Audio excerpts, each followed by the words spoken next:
करीब 24 घंटे पहले स्कूली छात्र को घायल अवस्था में हॉस्पिटल ले जाया गया, जहां हॉस्पिटल में डॉक्टरों द्वारा उसको मृत घोषित कर दिया गया था। जब इस घटनाक्रम की जानकारी मृतक के परिजनों को लगी तो उन्होंने इस घटना को देखते हुए हत्या की आशंका जताई और स्वयं पुलिस अधीक्षक अमन सिंह राठौर द्वारा घटनास्थल का निरीक्षण किया गया। घटना के संबंध में आसपास के लोगों से जानकारी प्राप्त की और अपराध गंभीर प्रकृति का होने से तत्काल आरोपी को ज्ञात कर सतत विवेचना करने के लिए निर्देशित किया गया। थाना प्रभारी देहात टीआई जितेंद्र मावाई और थाना प्रभारी कोतवाली टीआई रोहित दुबे की संयुक्त टीम बनाकर आरोपियों को पकड़ने और गिरफ्तारी के लिए निर्देशित किया गया और मृतक घर से निकलने के बाद में महल कॉलोनी के पीछे अपनी इलेक्ट्रिक बाइक से अकेले गया और उसके बाद में पीछे से एक अन्य लड़का उसके स्कूटी के पीछे बैठा हुआ दिखा दिया, जो कि सीसीटीवी कैमरे में भी कैद हुआ है।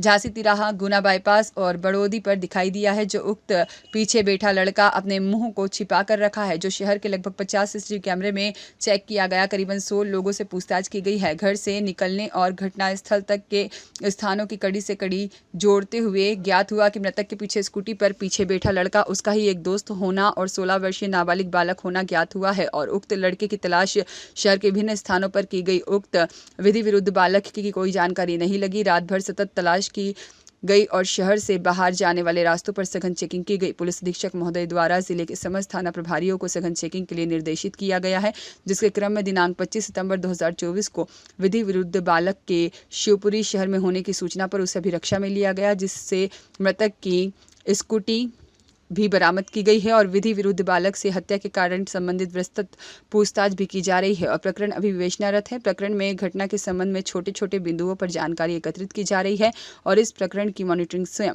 पुलिस अधीक्षक महोदय द्वारा की जा रही है। देखते हुए मैं स्वयं तत्काल मौके पे गया था अपनी सारी टीम्स को लेकर के, और डीआईजी सर भी कल मौके पे आके निर्देश देके गए थे। चूँकि ब्लाइंड घटना थी, उसके बाद में जितने हमारे पास जो पहला होता है कि हम सीसीटीवी फुटेज देखते हैं ये घटना स्थल तक आरोपी या जो पीड़ित है वो कैसे पहुंचे होंगे। हमने जिले की सारी टीमें अपनी लगाई, 8-10 जो अच्छी टीमें काम करती हैं, सारे फुटेज खंगाले। तो जो मृतक है वो एक लड़के के साथ बैठ के जाते हुए दिखाई दिया। तो ये स्पष्ट था कि सबसे पहला संदेह उसी व्यक्ति के साथ होगा जो मृतक के साथ देखा गया है। मृतक है वो गाड़ी चला रहा था और जो संदेही था वो उसके पीछे बैठा हुआ था। उसके बाद में पूरा ट्रैक हमने बनाया, सारे कैमरों से कैमरे आगे से आगे जोड़ के अलग अलग टीमों को अलग अलग जोन दे दिया। घटनास्थल से पहले का, उसके आगे का, क्योंकि ये भी स्पष्ट है कि घटना करी है तो उसके बाद में आरोपी वहाँ से भागेगा, किस तरफ भागा है। ऐसे करते करते हमने आरोपी को चिन्हित किया। आरोपी जो है वो मृतक का ही एक दोस्त निकला है, उनकी मित्रता थी। चूँकि आरोपी 18 साल से कम उम्र का है तो उसे हम जुवेनाइल जस्टिस एक्ट की भाषा में विधि विरुद्ध बालक कहते हैं, juvenile in conflict with law. तो उनकी पहचान उजागर यहाँ नहीं की जा सकती।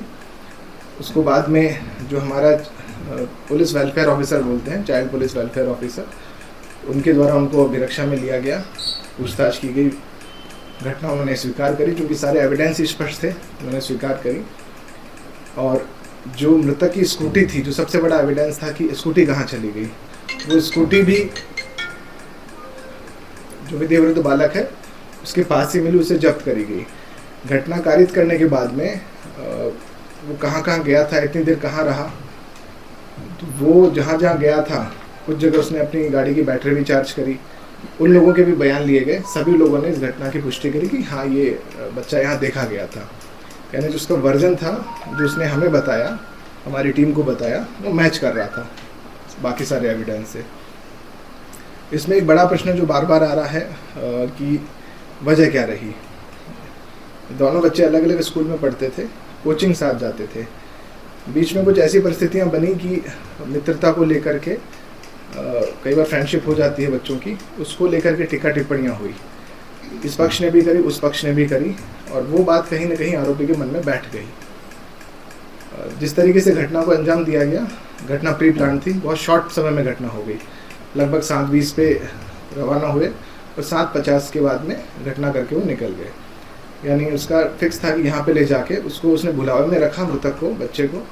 उसको ये बोला कि किसी से पैसे लेने हैं अपने को, चल घूम फिर के आते हैं। वो भी इसके बुलावे अभी जस्ट इस पर मैंने बताया, वो मंशा बना चुका था कि इस घटना को कारित करना है।